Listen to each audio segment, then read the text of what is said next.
kamu bertanya, mengapa ketimpangan sosial di Indonesia terasa seperti sudah mendarah daging? Jawabannya bisa jadi terletak pada warisan sejarah panjang kolonialisme Belanda di tanah air. Lebih dari 3 abad lamanya, Belanda menjajah wilayah yang kini kita kenal sebagai Indonesia. Tapi lebih dari sekedar penguasaan wilayah, mereka juga menciptakan sistem sosial politik yang secara sengaja memecah dan mengendalikan masyarakat. Sistem itu dikenal sebagai stratifikasi sosial kolonial. Dari sistem ini, masyarakat Hindia Belanda dibagi menjadi 3 kelompok besar. Yang pertama, ada golongan Eropa. Mereka ini merupakan penjajah, penguasa pemerintahan, tentara, dan elit kolonial. Yang kedua, ada golongan timur asing. Ini termasuk orang-orang dari Tionghoa atau Cina, Arab, dan India yang diberi akses ekonomi terbatas tapi tetap berada di bawah Eropa. Yang terakhir, golongan pribumi, yaitu mayoritas penduduk Nusantara yang ditempatkan di posisi paling bawah. Mereka hanya diberi sedikit hak dan dijauhkan dari akses kekuasaan, pendidikan, dan ekonomi. Lalu, dalam sistem pendidikan, ketimpangan ini sangat mencolok. Anak-anak Eropa bebas menempuh pendidikan yang tinggi. Anak-anak keturunan timur asing mendapat akses terbatas.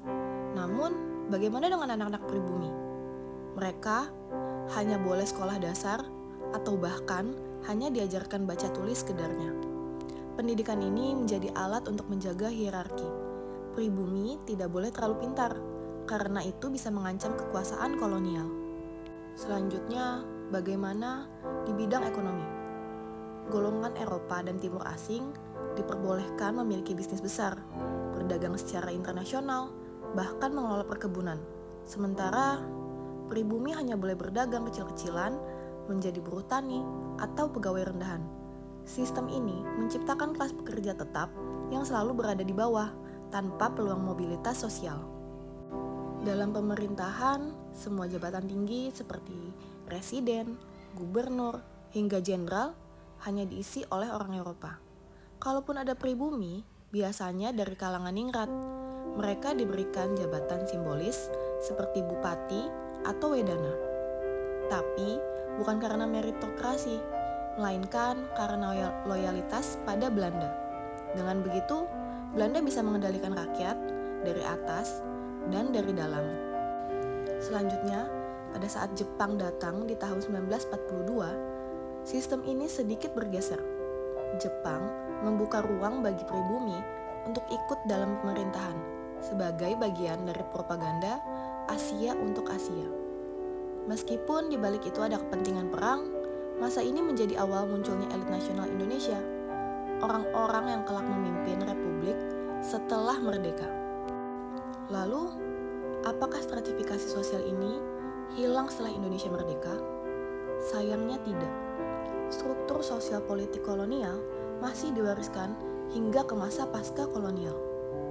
Banyak elit baru yang muncul adalah mereka yang sudah lebih dulu mendapat akses pendidikan dan posisi penting dari sistem kolonial. Sistem birokrasi kita ini bahkan meniru model kolonial dengan warisan feodalisme yang tetap kuat. Hingga hari ini, ketimpangan sosial ekonomi masih sangat terasa. Kelas menengah dan atas masih didominasi oleh mereka yang punya akses pendidikan sejak awal, yang biasanya berasal dari keluarga elit. Sementara masyarakat bawah masih berjuang di jalur lambat, menghadapi tantangan struktural yang berasal dari sejarah panjang diskriminasi. Lalu, apa yang bisa kita pelajari dari semua ini? Bahwa stratifikasi sosial bukan sekadar ketimpangan biasa. Ia adalah produk sejarah, dirancang secara sistematis dan terus diwariskan jika tidak disadari dan dilawan.